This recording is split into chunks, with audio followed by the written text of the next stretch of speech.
again, Darth Haranoth, presenting you, well, some sort of a new, well not new, but another review. And you guessed it, because you're looking at the fuck right now. Yes, the Xbox One, as it says within the freaking logo and this design. I'll be doing separate reviews on separate items, for example, the controller, the console itself, and the Kinect. I'll be most likely editing this video, so bear with me. I'll give my general opinions on all these three facts, and then it'll come down to a total review of the console itself, and then comparison between the 360 over here, which is the Slim S, and it's in terms of accessories, games, and features and hardware, well, everything mainly. But I won't be covering the TV aspect due to me not having the HDMI thing for my TV right here, which is a Samsung. So if you're wondering, the TV part, well, I'm sorry, but that's not going to be in this review. So this is going to be the main gaming aspects for the review, and little minor features such as Skype, Internet Explorer, and probably not much. But anyway, let's start off with the controller, shall we? Now, as you can see here, this is not the Day 1 edition controller. Now, Microsoft has said they have improved the controller with over 40 things, improvements. And to be honest with you, I really like this controller. It feels more comfortable. Not as comfortable as the PlayStation 4 controller, but it feels, something more that a gamer like myself, in terms of shooters and adventure games, would use in a way. I am impressed with the thumbsticks, with it bang on, fast, with the PlayStation 4, which I haven't tried, I don't own, but I have tried the controller in retailers as a demo. It's damn on, as you can see here, it's fast, and it's thinner. It's easy to get to grip, but at first I noticed that my thumb, which is slightly larger, a bit too putrid, but I managed to get used to it quite fast. And to be honest with you, you do actually get used to this controller really quickly.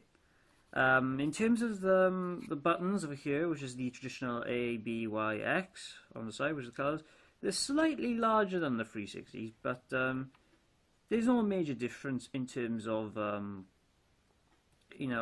pressing your A button, your X, your Y, and your B.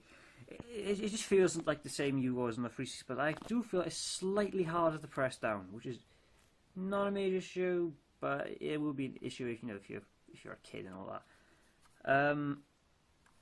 Now the triggers, as you can see here, are being much improved to fit any comfort. As you may see, it's quite different to the 360 triggers, where it was like some sort of I'm not sure if you can see here, but this edge was only a bit rather than this. And to be honest with you, I do actually quite like the triggers. They feel more better. The impulse triggers doesn't surprise me that much. It just feels like a normal vibration on the controller, like you see from the 360. So there's no major difference there. Now, these buttons here, to be honest with you, they do actually, want you to try, different forms of pressing. These buttons here. I don't know what they're called, so sorry if I forget major things, but I do know what they are, but I just can't remember the name for them. They're slightly harder than the 360s, which is quite of a bummer, but there's no major issue, because if you just click on the side here, what I'm doing now, it just press like you would normally press on the 360, but slightly harder. There's two complaints that I have in terms of the controller itself. First things first is this button here. On the 360s controller, it was here. The Xbox button was here. And to be honest with you, I usually got in terms of grips using it I'm playing a game like that. But now you've got to go the extra step, and it doesn't feel comfortable as well. It doesn't feel right. I wouldn't mind. I don't mind it being raised in terms, these two buttons, which is the menu button and whatever the hell that button is. I don't care. But there's no major difference. It's just like you're using the 360. This is start. This is select button, and there's your Xbox button. So no major issue. But I do have a complaint. However, it does look nice when you turn it on. It looks like a full futuristic white and all that, but I'd rather it there. It's something more comfortable and more easy to get the grips with. Like you're taking it. Not that you feel. Not that sometimes I actually, when I'm pressing it, I'm moving the thumbstick as well. I'm not sure if you see over here. And the other complaint I got now is the D-pad. Now, I will give credit to Microsoft for improving the D-pad, because the 360s was goddamn awful. But if you owned, a Slim like I do, over here, and I'm not sure if you can see in the background, but I'll pick it up. Sorry if you see a blank screen of weird random colours. As you see here, I got the 360, and you can basically, if I gotta put on my controller, you can basically turn it like that, and it'll change the positions of the D-pad, and that's what I normally change it to, because this D-pad was it was nice to get grips with, but it was goddamn awful. But it's better on this one. Like, I know it feels like like you play something on a Nintendo handheld or console, like the Wii, the Wii U, and surprisingly the 3DS and the DS. It actually feels like it. It looks, well, if this was the day one, it'd be like silver in a way, not the actual silver, but it's silver looking. It's actually quite good, but in terms of using it all the time or using it for game purposes, it is not great.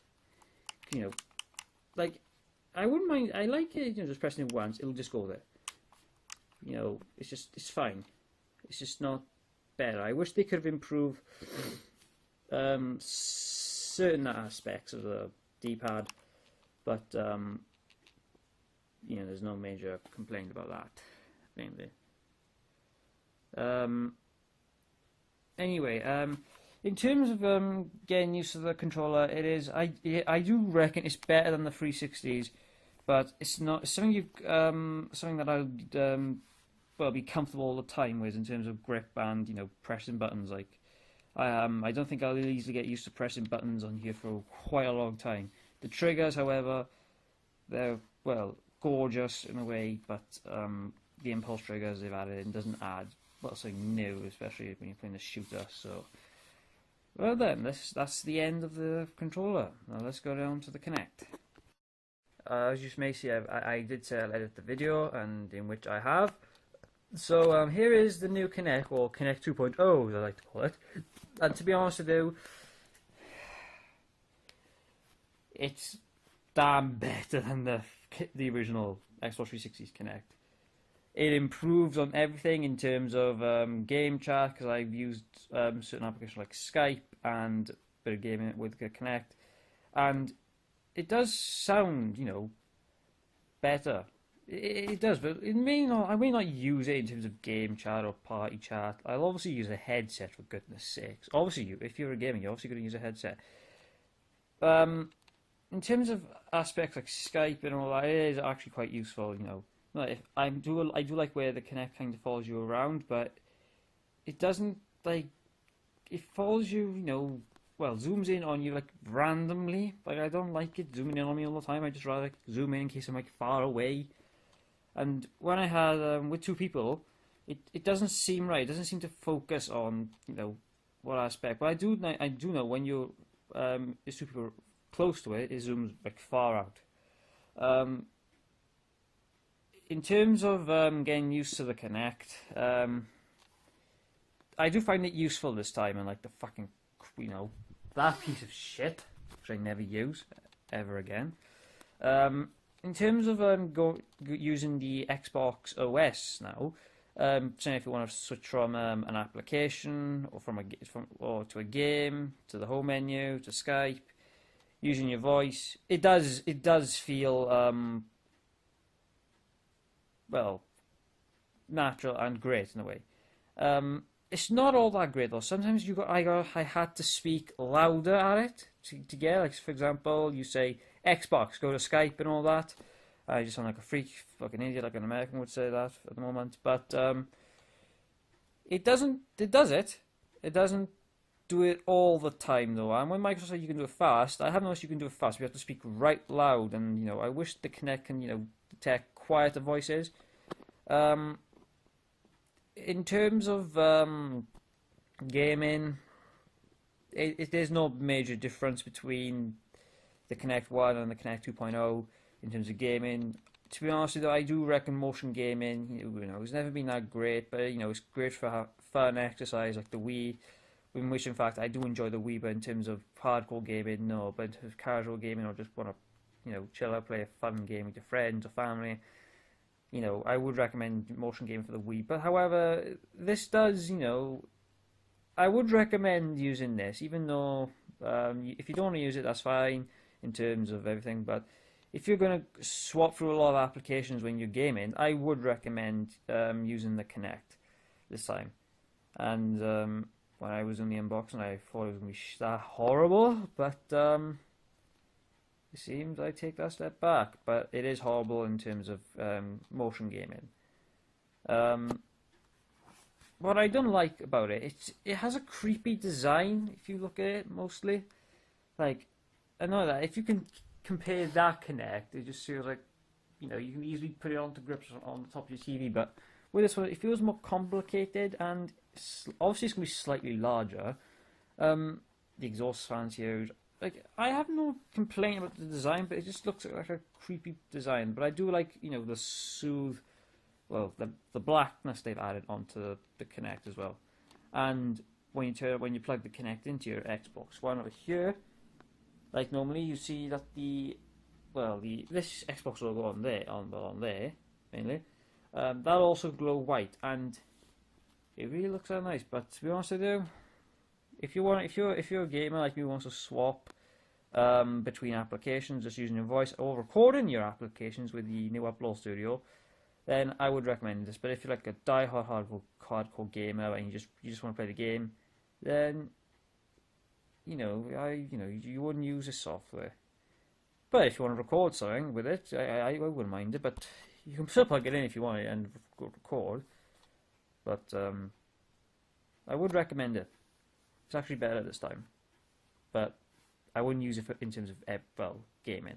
So anyway, let's get on to the console itself, shall we? 21st century breakdown. I once was lost but never